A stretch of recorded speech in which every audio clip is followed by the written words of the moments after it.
On April 20th, 1999, my world was shattered in an instant. I was shot 4 times with an AK-47 assault rifle by a complete stranger. Most people don't survive something like this, but I did. And in the 26 years since that night, I've learned 20 life-changing lessons, the kind that will shift the way you see the world forever, and I want to share them with you. But before I begin, I would like to introduce myself. Hello and welcome. I hope you all are doing well. My name is Christy. I'm a board certified nurse practitioner and health coach, and this is Trauma Free, where I help you change your mind and change your life, just like I did. And today I'm sharing my story. I want to take you back to where it all began. Hindsight is definitely 2020. And looking back now, the warning signs were everywhere, but I just didn't see them. I was only 17 and naive. I was living in one of the worst neighborhoods, staying with my boyfriend and his family because I had nowhere else to go.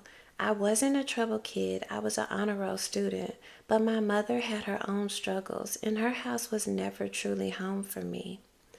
One day I walked outside and I saw a large bullet lying near the doorway. I remember pausing. It was massive and it was a bullet, but I brushed it off. I didn't think twice because this was a horrible area of town and there were literally people smoking crack in the laundromat. But that bullet, it was a warning that I ignored, a warning of what was coming, a warning that would soon tear through my body and change my life forever. And there is actually a science to ignoring red flags. Psychologists call this normalcy bias. It's our brain's way of downplaying danger so we can feel safe. We convince ourselves that nothing bad will happen until it does. The night everything changed, I was at a neighbor's house, trying to escape the tension at my boyfriend's home.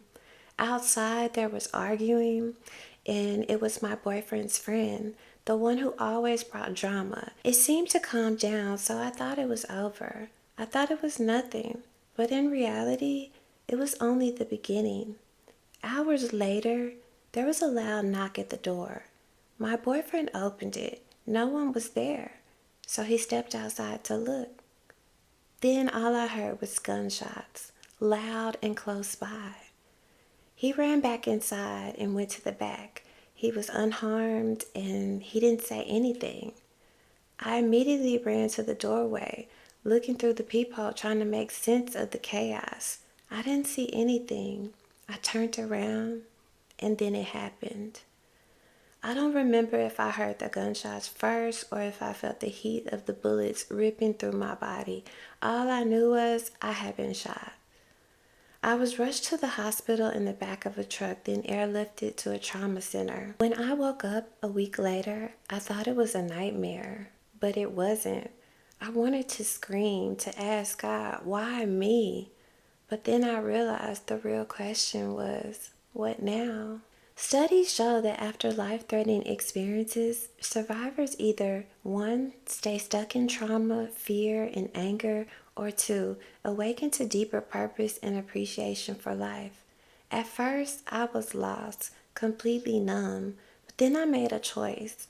I wouldn't let this define me. I would overcome this, and that decision, it changed everything. What I'm about to share will change the way you see life. This isn't just about me, because we all go through battles. Maybe not with bullets, but with pain, trauma, and doubt. That's why I want to share these 20 lessons with you, so that you will shift your entire outlook on your life. Stay with me, because this will change you. Lesson 1. The moment I knew God was real. Before getting shot, I was questioning everything. My faith, my purpose, my strength. I remember asking myself, is everything I believe in even real? And then I got shot. Soon after, I remember waking up alive. At that moment in the hospital, I knew God was real and I would never doubt again. Near-death experiences have been extensively studied, revealing that many individuals report profound spiritual encounters during these events. According to research published in the Journal of Near-Death Studies, Individuals often describe a heightened sense of divine presence, feeling of peace, and encounters with spiritual entities during near-death experiences. These experiences frequently lead to transformative spiritual growth and a reinforced belief in a higher power. Neurological studies also suggest that during traumatic events, the brain undergoes unique changes that may contribute to these profound experiences. A study published in Nature Review Neuroscience proposes a model for near-death experiences that includes a cascade of psychological and neuropsychological mechanisms, indicating that consciousness may persist beyond typical physical explanations. It's important to note that near-death experiences are highly individual. While many people report visions of light or encounters with divine entities, others like myself may recall experiences of darkness or other sensations. These variations underscore the deeply personal nature of such events and suggest the essence of these experiences transcends specific imagery, pointing instead to a profound encounter with the unknown. If you've ever questioned whether something greater exists, understand that some experiences defy explanation. Faith isn't about having all the answers, it's about trusting the profound truths that resonate within your soul, even when they emerge from the depths of darkness. Lesson 2. Limitations are only in your mind. I didn't know if I would walk again or ever function the same, but the body follows the mind. If I believed I was broken, I would have stayed broken. I remember one day after being discharged from the hospital, I was alone and needed to go to the bathroom. There was a bedpan. I could have used it, but I refused. I remember crawling to the bathroom because I was so determined to use it the way I had been before. It wasn't just about physical movement, it was about reclaiming control over my body and my life. Science confirms that our bodies are not as limited as we often believe. The brain possesses a remarkable ability to rewire itself after trauma, a phenomenon known as neuroplasticity. This adaptability allows individuals to regain functions once thought to be permanently lost. According to research published in Nature Reviews Neuroscience, when the brain is challenged to perform tasks despite physical injury, it actively rewires itself by forming new neural connections. In stroke survivors, for example, encouraging movement in affected limbs triggers cortical reorganization, meaning undamaged parts of the brain take over lost functions, restoring mobility over time.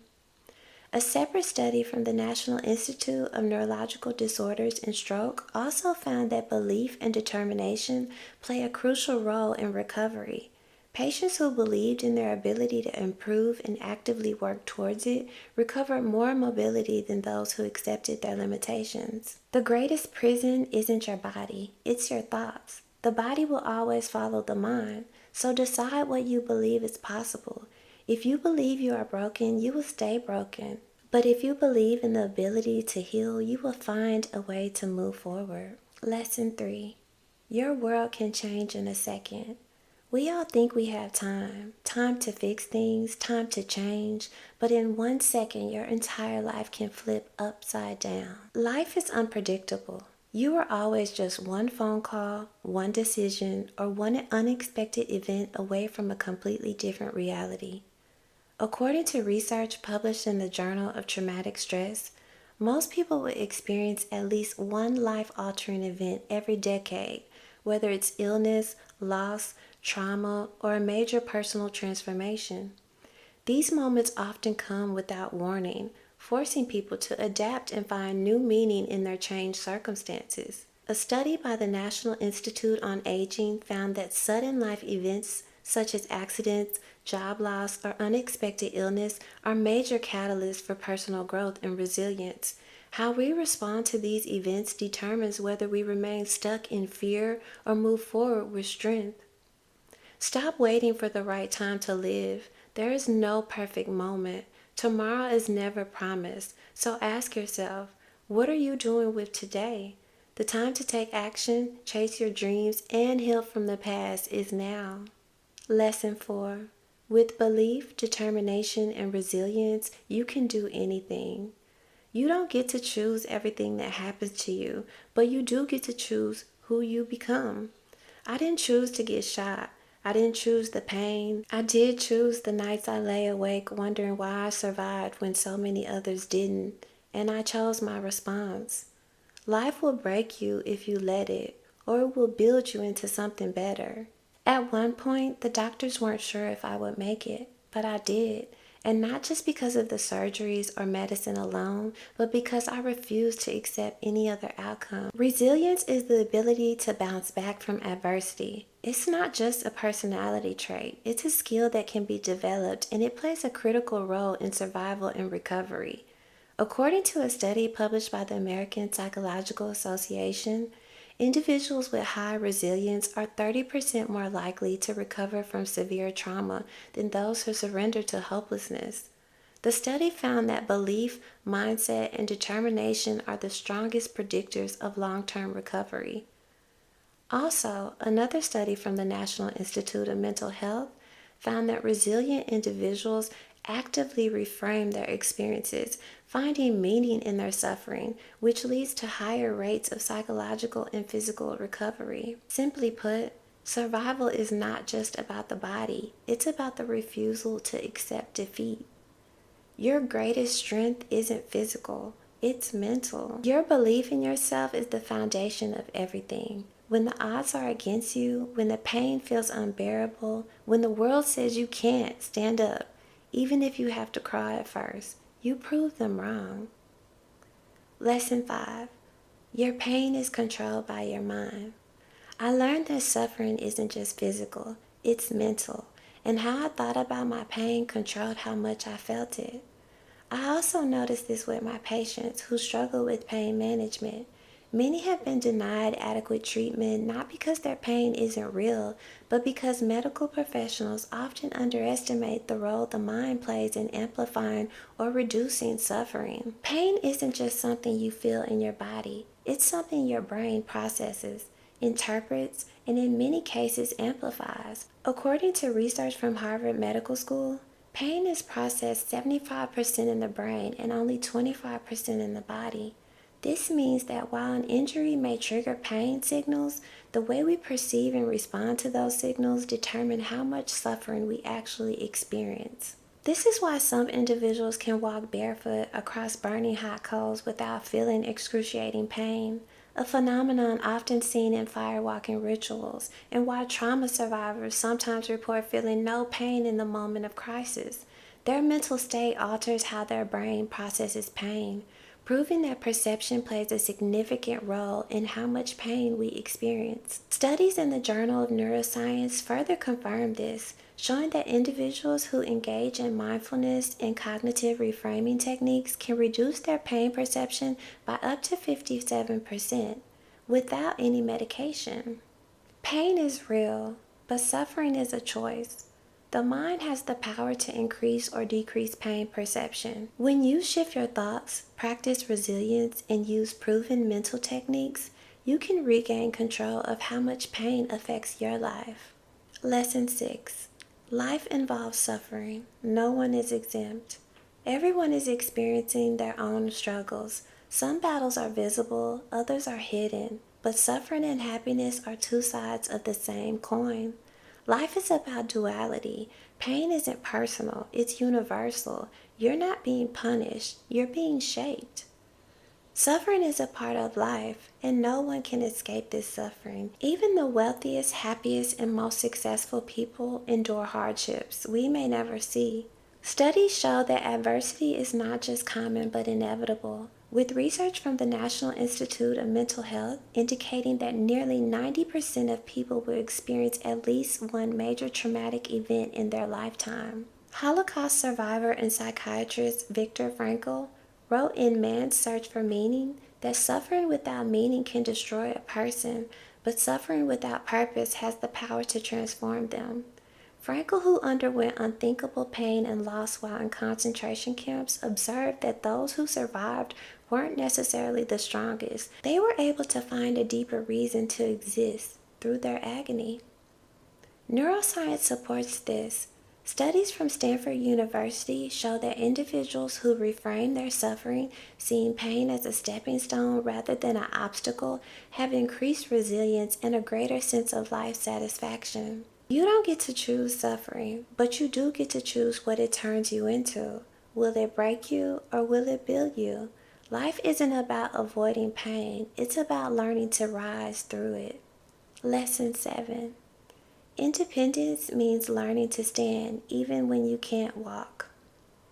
I had to learn to stand on my own 2 feet, even when one barely worked. I couldn't imagine going back to my mother's house and being dependent again, so I made a choice. I asked my brother's girlfriend to be my roommate, and I moved out, crutches, wheelchair, and all. I knew that if I wanted to move forward, I had to start standing on my own, no matter how hard it was. Independence isn't about having everything figured out. It's about choosing to figure it out.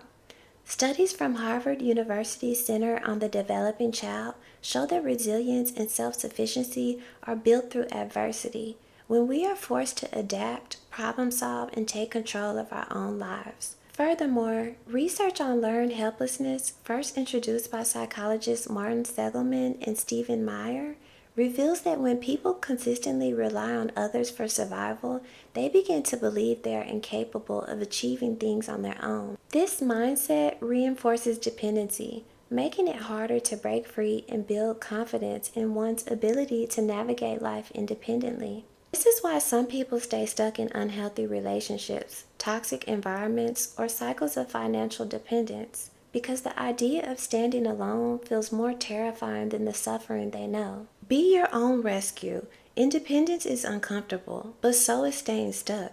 If you want to move forward, you have to start standing, even when everything in you says you can't. Lesson 8. Ego death is necessary for growth. Everything you hold on to as who you are is likely shaped by societal conditioning. We build identities based on expectations of our families, our communities, our past experiences. But when I got shot, everything I thought was shattered. I wasn't the strong, independent person I believed myself to be. I was vulnerable, I was afraid, and for the first time I had to face myself without all the labels. It forced me to release who I thought I was so I could become who I was meant to be. Ego death isn't just a spiritual concept, it's a psychological transformation. Researchers at Stanford University's Center for Psychedelic Research have found that ego dissolution, often triggered by life-altering experiences or deep introspection, can lead to profound psychological and emotional healing. Likewise, studies in the Journal of Transpersonal Psychology describe ego death as a breakdown of the false self, making way for a more authentic, connected version of ourselves. It's why people who experience near-death experiences, intense trauma, or deep meditation often report feeling reborn, because they are forced to let go of who they thought they were and embrace a deeper truth. This process is painful. We resist it because our ego fears annihilation, but ego death isn't destruction, it's transformation. The hardest truth is this: who you were isn't who you have to be. Growth demands that you release the old version of yourself, the one shaped by fear, limitations, and expectations. Let go because the real you is waiting. Lesson 9. Life isn't fair, and only the strong survive. It wasn't fair that this happened to me. It wasn't fair for any of the other innocent people who have been impacted by gun violence. It wasn't fair that my life changed in an instant because of someone else's actions. But fairness had nothing to do with it. Life didn't pause to ask me if I was ready, if I deserved it, or if I could handle it. It just happened, and I had a choice. Let the unfairness of it all break me, or fight like hell to survive and rebuild. Life is not fair. Some people are born into privilege while others are handed adversity from the start. Some experience trauma that was never meant for them, but here's the truth. Fairness isn't a requirement for greatness. History is filled with people who faced unimaginable unfairnesses, but refused to let it define them. Oprah Winfrey overcame childhood abuse and poverty to become one of the most influential women in the world. And Nelson Mandela, he spent 27 years in prison fighting against apartheid, yet he emerged with forgiveness and a vision that changed a nation. According to research published in the Journal of Personality and Social Psychology, individuals who experience adversity and develop resilience are more likely to succeed in life than those who never face hardship. This concept, known as stress-related growth, suggests that while suffering is unfair, it also has the power to strengthen us, if we let it. Life owes you nothing, but you owe yourself everything. The moment you stop waiting for life to be fair is the moment you take back your power, adapt, overcome, and rise. Lesson 10. No one is going to save you. Many of us are raised with the belief that someone will come along to rescue us, a parent, a partner, the government, or even fate itself. But the hard truth, if you want a better life, you have to fight for it. No one was going to erase my trauma. No one was going to magically fix my pain. I didn't want to be just another statistic, another victim of gun violence. That realization lit a fire within me, pushing me to become a nurse practitioner so I could give back, help others, and become the hero I once thought I needed. Many people remain stuck in suffering because they wait for external rescue. They hope for a miracle, a lucky break, or for someone to swoop in and change their circumstances. But the truth is, psychological research on learned helplessness, a concept pioneered by Dr. Martin Seligman, shows that people who believe that they have no control over their lives are more likely to stay trapped in negative cycles. The most successful people aren't the ones who were rescued, they're the ones who saved themselves. Waiting for someone else to change your life is how people stay stuck. Taking action, no matter how small, is how people break free. You are your own hero. No one is coming to save you, but that's not a bad thing. It means you don't have to wait. Your power is in your hands. Stop waiting. Take control now. Lesson 11. Don't be a victim. It's a trap. Once I stopped asking why me, I realized that playing the victim would only keep me stuck. This situation chose me, but I had to choose what came next. Would I let this define me? Would I stay powerless? Or would I reclaim my life? The truth hit me hard. No one was going to do it for me. I had to stop waiting for justice, fairness, or an apology that might never come. Being a victim keeps you powerless. The only way forward was to empower myself. Victim mentality isn't just an attitude, it's a neurological loop. According to research published in Psychology Today, when you repeatedly see yourself as helpless, your brain creates and reinforces neural pathways that keep you in a cycle of inaction and self-doubt. This is because the amygdala, the fear center of the brain, becomes overactive, making you more prone to stress, anxiety, and feelings of helplessness. The prefrontal cortex, responsible for rational decision making, becomes underactive, reducing your ability to take initiative and problem solve. The longer you stay in a victim mindset, the harder it is to break free because your brain adapts to the cycle. Your trauma may not have been your fault, but your healing is your responsibility. Playing the victim feels safe, but it's a prison. The only way to break free is to rewrite your story and take back control. You are not what happened to you. You are what you choose to become. Lesson 12. Some people are just evil. There are good people in this world and there are bad people. We have to acknowledge this reality, not out of fear, but for protection. Not everyone has good intentions. Some will betray you, manipulate you, or harm you without a second thought. You have to guard your energy, your space, and your trust. Because sometimes the people you let in can expose you to dangers you never saw coming. Not everyone operates with a moral compass. Some people simply lack empathy and conscience, and no amount of kindness or understanding will change that. According to research published in the Journal of Abnormal Psychology, approximately 4% of the population exhibits antisocial personality traits associated with psychopathy, narcissism, or sociopathy. conditions characterized by lack of remorse, emotional detachment, and manipulative behaviors. These individuals don't harm others because of past trauma or misunderstanding. They do it because they can. I saw this firsthand, and the hospital staff who stole my necklace assumed I wouldn't survive. They saw an opportunity, not a person. The shooter didn't care who was in the apartment. There was no reason, no conscience, no hesitation. Evil doesn't always come with a warning sign. Sometimes it looks like a friend, a coworker, or someone you trust. But evil does exist, and you can't change that, but you can protect yourself from it. Trust your instincts, set boundaries, choose your circle wisely. Your safety should be priority, supporting your self-preservation. Lesson 13. Be thankful for life. So many people take this beautiful experience called life for granted.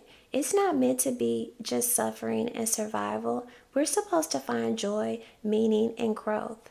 Think about it. Someone out there would trade places with you in an instant. Someone is taking their last breath while you still have the chance to make today count. Life is fragile, unpredictable, and beautiful. Every breath is a gift, so don't waste it. Gratitude isn't just a feel-good concept. It physically changes your brain. According to research from UCLA's Mindfulness Awareness Research Center, practicing gratitude increases serotonin and dopamine neurotransmitters responsible for happiness, resilience, and emotional regulation. This means that the more you focus on what you're thankful for, the more your brain naturally rewires itself for joy. Studies also show that grateful people experience less anxiety and depression because their brains become trained to seek out positivity even in hardship. Patients with chronic illnesses who practice gratitude report better pain tolerance and emotional well-being. Also, gratitude strengthens the immune system, making you physically healthier. Even if life isn't perfect, if you woke up today, you still have a chance. Start seeing life as the gift that it is. Appreciate what you have before it becomes what you had. Every moment, every breath is an opportunity to live fully. Lesson 14. Life is about transcendence. Everything you experience, good or bad, is shaping you. Life isn't just about what happens to you, it's about what you do with it. True transformation comes from transmuting your pain, your struggles, and your setbacks into fuel for your growth. You are not your trauma. You are not your past. You are something greater. Life is about leveling up, mind, body, and spirit, until you become the highest version of yourself. Many people get stuck in the narrative of their past, unable to move beyond what happened to them. But those who transcend don't just survive their pain, they turn it into purpose. According to research published in the Harvard Business Review, individuals who channel their trauma into mission-driven purpose report higher levels of fulfillment and resilience. This phenomenon, often referred to as post-traumatic growth, is seen in survivors who become advocates, leaders, and change makers like myself after enduring an adversity. Key findings from that research found that people who reframe their struggles as opportunities for growth experience lower levels of anxiety and depression. Survivors who turn their pain into purpose, such as starting nonprofits, coaching others, or sharing their stories, report a greater sense of meaning in their lives. Transcendence is linked to increased happiness, self-worth, and emotional strength. Your circumstances are not your final destination. You have the power to rise above your pain, to become bigger than your past, and to create a future that reflects your true strength. Don't just survive, thrive and transcend. Lesson 15. Perception is everything. Your mindset isn't just important, it's everything. The way you view your situation will determine whether you rise above it or remain stuck in it. When I was recovering, I refused to accept that I would never regain my independence.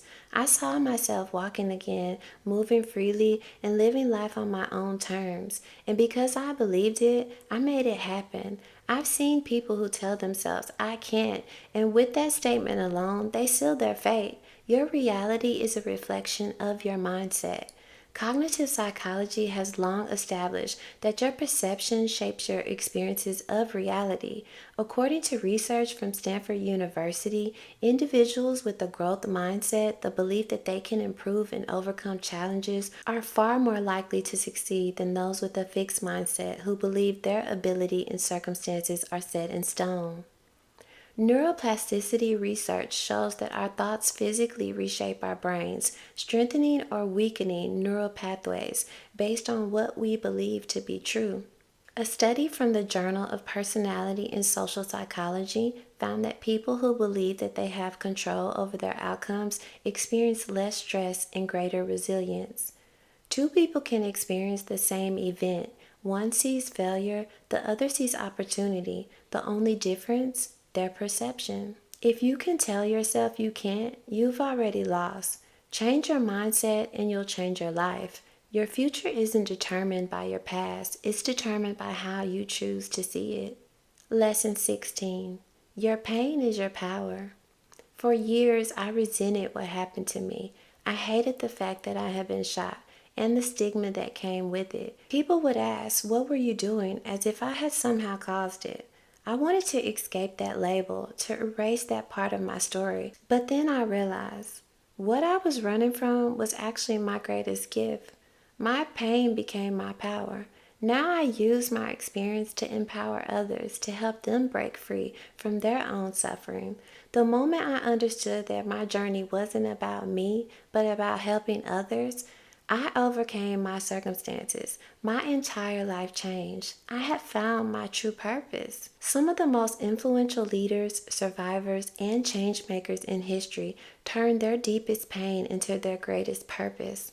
Like Thich Nhat Hanh, who faced immense hardships but chose to use his suffering as fuel to transform not only his life but the lives of millions through his movement of mindfulness.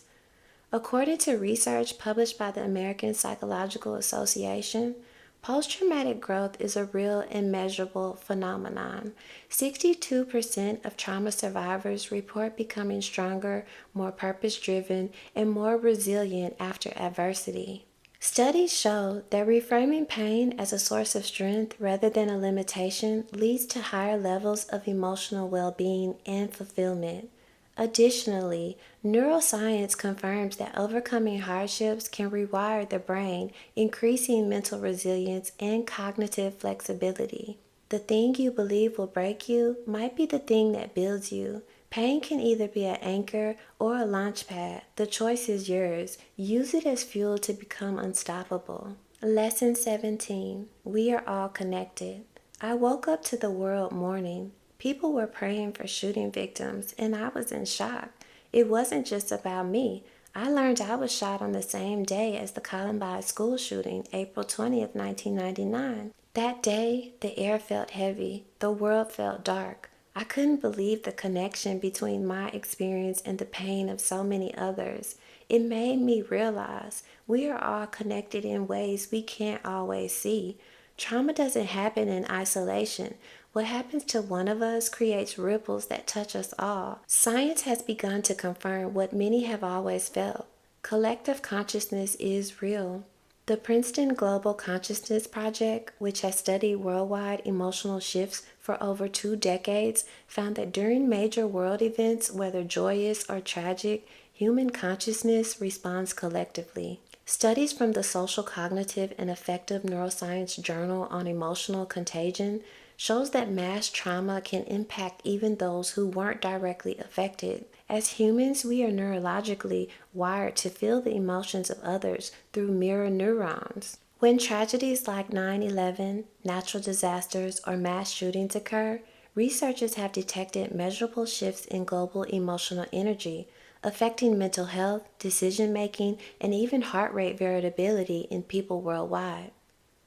What happens to one of us affects us all. Your pain, your healing, your growth, it all has a ripple effect.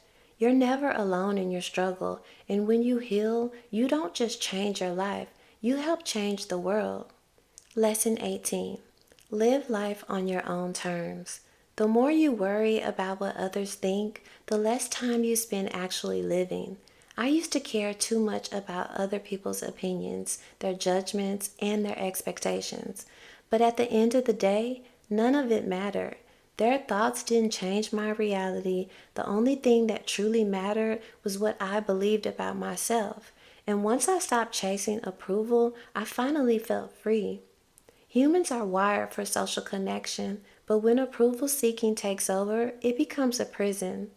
A study in the Journal of Behavioral Science found that people who rely on external validation are 40% more likely to struggle with anxiety and depression. Additionally, research from Harvard University shows that chronic people pleasing leads to lower self esteem, burnout, and difficulty making decisions because your choices are based on fear and not self trust. The spotlight effect, coined by Cornell University psychologists, proves that people think about themselves far more than they think about you, meaning the fear of judgment is often exaggerated in our own minds. People will judge you no matter what you do. Their opinions won't pay your bills, heal your wounds, or shape your happiness. So stop waiting for permission to live. This is your life, so own it. Lesson 19. Forgiveness is for you. I had every reason to be angry. I could have let bitterness consume me, blaming my mother for kicking me out, my boyfriend at the time for his reckless choices, his friend that caused the argument, or the shooter for pulling the trigger. But where would that have left me? Stuck, trapped in a cycle of pain. Forgiveness wasn't about them, it was about me. It was about choosing freedom over suffering.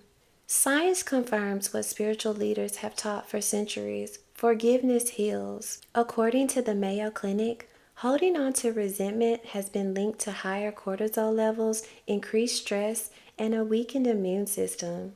A Stanford University study found that forgiveness lowers blood pressure, improves mental health, and reduces anxiety and depression. Also, research from Johns Hopkins Medicine shows that people who forgive experience less chronic pain and better heart health compared to those who hold on to anger. Forgiveness doesn't mean excusing what happened. It doesn't mean forgetting it. It means reclaiming your power by refusing to let the past control your future. I didn't forgive for them, I forgave to set myself free. And the last lesson, number 20, pay attention to the signs. The bullet casing outside my door, the gut feeling about my boyfriend's friend, the toxic, chaotic environment I was stuck in, the signs were all there. I just didn't listen. Life always whispers before it screams. The warnings come before the destruction. The question is, will you pay attention? Many people look back and realize that before disaster struck, there were clear warning signs. Psychologists call this pattern recognition. Our subconscious mind detects danger before we consciously register it. I saw a bullet casing near the door long before I was shot. I brushed it off. It was a warning. I just didn't listen. Neuroscience proves that gut instincts are real. A Harvard University study found that the vagus nerve, which connects the brain to the heart and gut, picks up on danger signals before the conscious mind processes them. Furthermore, survivors of traumatic events often report having a gut feeling, a dream, or unexplainable urge to leave a situation before something tragic happened. Your intuition is not random, it's a survival mechanism. Your body knows before your mind does. So listen, life gives you warnings before destruction. Pay attention. I'm not just sharing my story, I'm sharing your story too. Because I know you have battles. Maybe not with bullets, but with trauma, fear, doubt, or pain. And I want you to hear me loud and clear. You can overcome it. You can rise and you can transform. But transmuting your circumstances isn't just about surviving, it's about thriving. Right now, you have a choice. Will you stay stuck in your pain or will you step into your power? Let me know in the comments if you're ready to reclaim your power and share this with someone who needs to hear it. And subscribe for more life-changing lessons on resilience, healing, and transformation. And remember, your story isn't over. This is just the beginning. Until next time, take care.